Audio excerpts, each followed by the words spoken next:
Alright folks, I was going to film a video, but it seems that we have company. Plus you gotta watch out for bird poop, so I think it'd be best if I just stay inside for now. Alright, so now the birds are finally gone, so that's a good deal. So I haven't posted a video in quite a while. I've been working at my job, been staying busy. Today's a Saturday, so I got a day off. Then maybe on Sunday I'll film something too. So I've been doing a lot of work on these lawnmowers, like over the time whenever I have a day off or whatnot.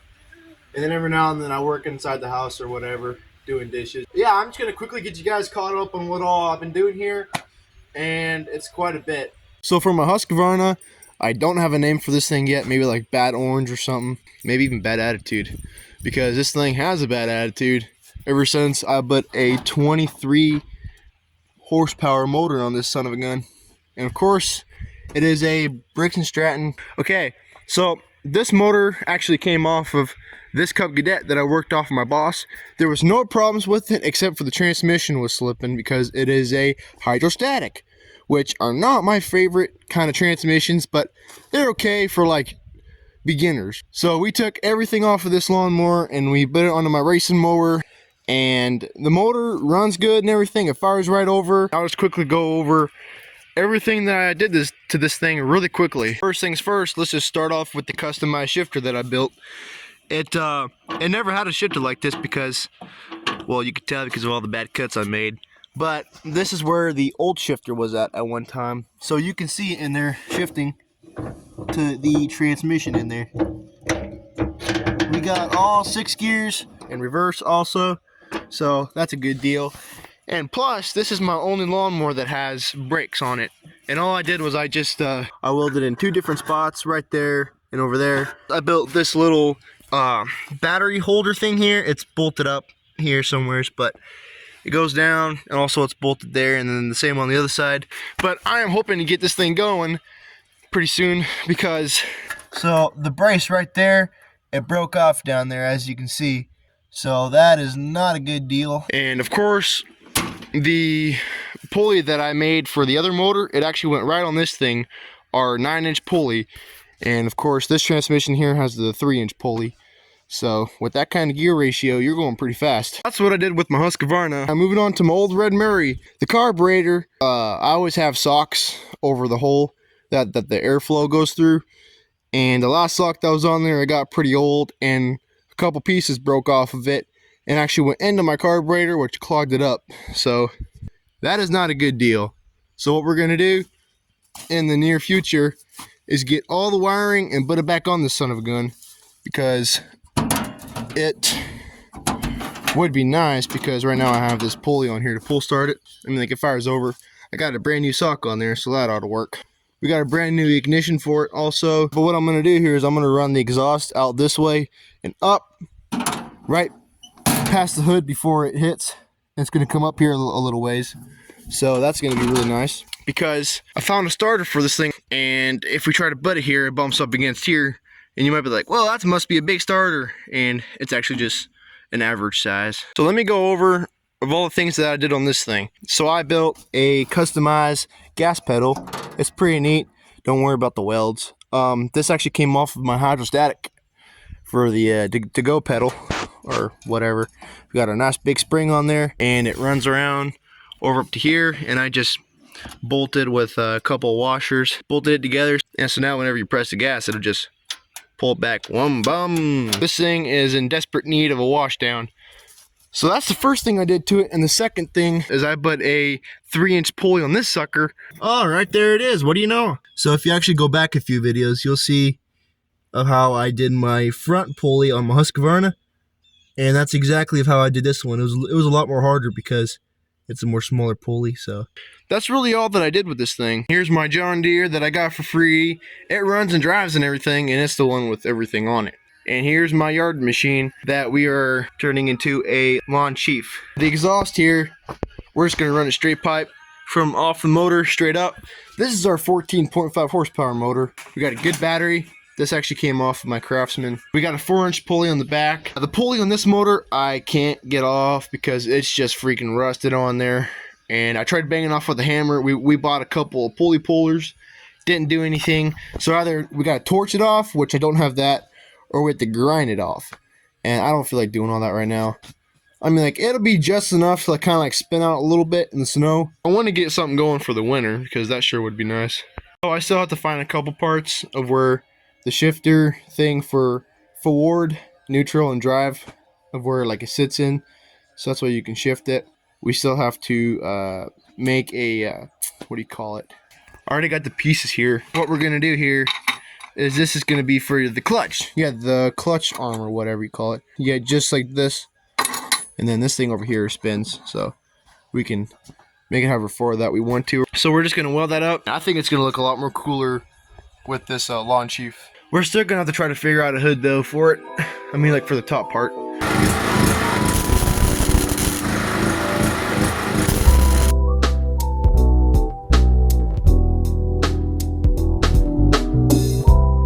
Them right there are some pretty crappy welds, but you know what? I want to make them look good in 3, 2, 1, boom. Look at that. All we gotta do now is just touch it up with a little bit of paint and we'll be hammered down and ready to go. So we're gonna run our clutch piece of metal. So what we're gonna do is this piece goes into that hole, and so this thing right here is going to, if it will, slide. Crap, this ain't good. We're gonna have to make that hole a little bit more bigger. So we're underneath here, and I just drilled the hole for it, made it a little bit more bigger. Karen, there we go. Slides right up on there. And right there, we got our pin in there. And now we just gotta get one for up here now. Get it up here. There we go. Stay, boy. There. I don't know how well you can see there, but I think I got it in there. All right, y'all, so it's the next day, and I've been working at this thing, been making it better and everything else. I've been doing a lot of cutting, a lot of welding. So we've got the front on and the back. So that's why now this whole thing moves perfectly. The whole thing, it goes exactly how far I need it to. The top here, we're gonna have to cut up here, and then probably from back here over, well, actually probably to line up with this, and then down there, because the steering arm, it actually hits it every now and then. So plus with the sway arm doing that, and then this thing here bumping up against it. I forgot to mention to you guys, we actually moved into a new shed. It's actually a carport, but we built it into a shed because the county said we had to tear down our old one. So here, I'm actually going to start the motor right now for you guys, because you guys probably haven't heard it run before, because it wouldn't run before, because of the carburetor. It was all gunked up and everything. It was just not a good situation. Turn on the fuel, find the choke. Right there. Okay, let's choke it a little bit. Alright, so we first choked it for a little bit. Now we're gonna mess around with the throttle.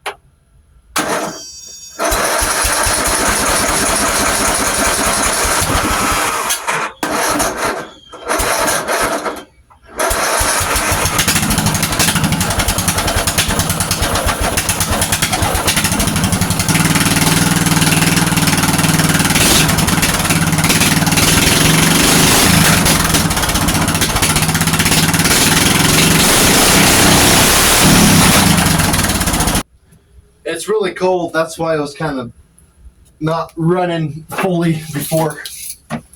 So yeah. Alright, so today we got the 2 belts that we need, but they are not as wide as I need them. I sure messed up this time. What I should have done was have this all the way back and then measured it. What I'm saying that we're going to have to do here is go back and get a belt that is 1 inch longer, and then we should be okay. So yeah, we're just going to do that. We're going to go from a 49-inch belt to a 50-inch belt. But the back belt, it's all good. We're going to be putting a pulley on the back here to tighten her up. So now I'm back in the shop again. I put the racing mower in here because the yard machine, we got the wrong size belt for the front, so as soon as we get time, we're going to run to town and get the right size belt. So for now, what we're going to do is work on that brace for the transmission.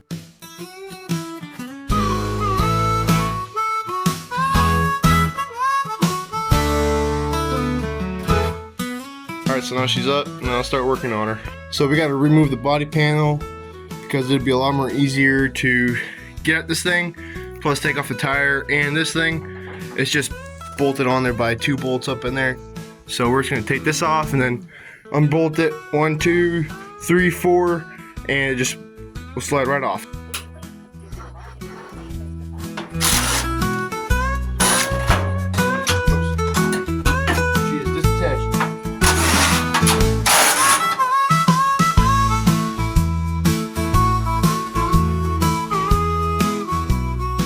So I cut off the end there, so that's why I can just slide it on, because before I had to take off the steering wheel, this body panel, and then plus the gas tank, and then plus a whole bunch of the wiring that we had to take out.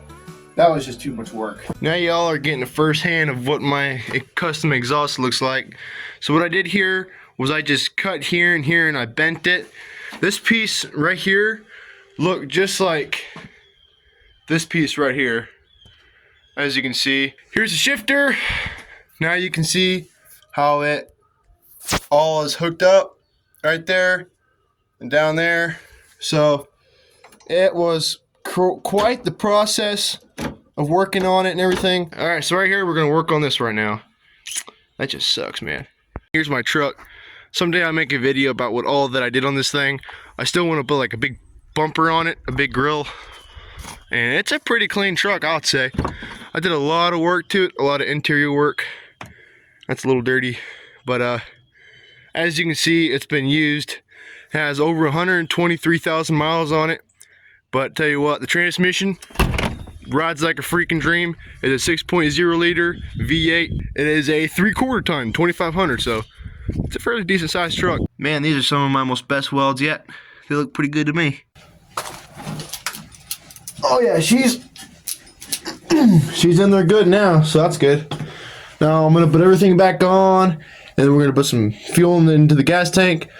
And for now, I'm gonna plug in the battery also, because I don't know how dead it is. So yeah, we're just gonna do that.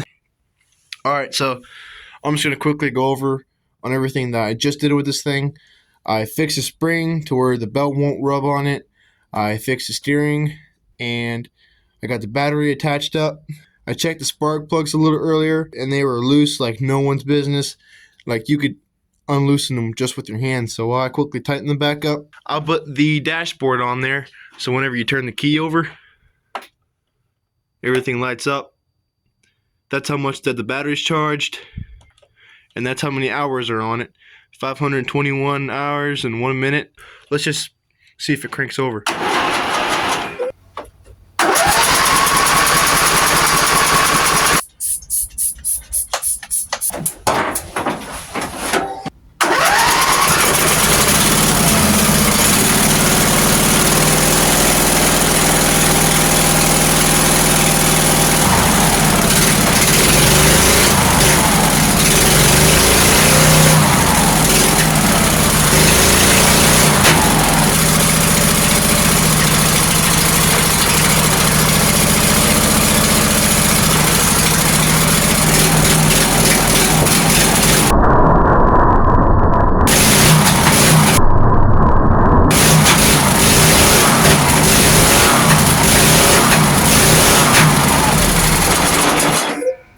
Well, she's working.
All right, y'all, it's the next day, and it has snowed since yesterday. Thank y'all so much for watching this YouTube video. I haven't posted one in quite a while because I've been really busy, and I will post one in the future. I just don't know when, but when it comes out, you guys will see it. And hey, y'all take care. We'll see you in the next video. Bye-bye.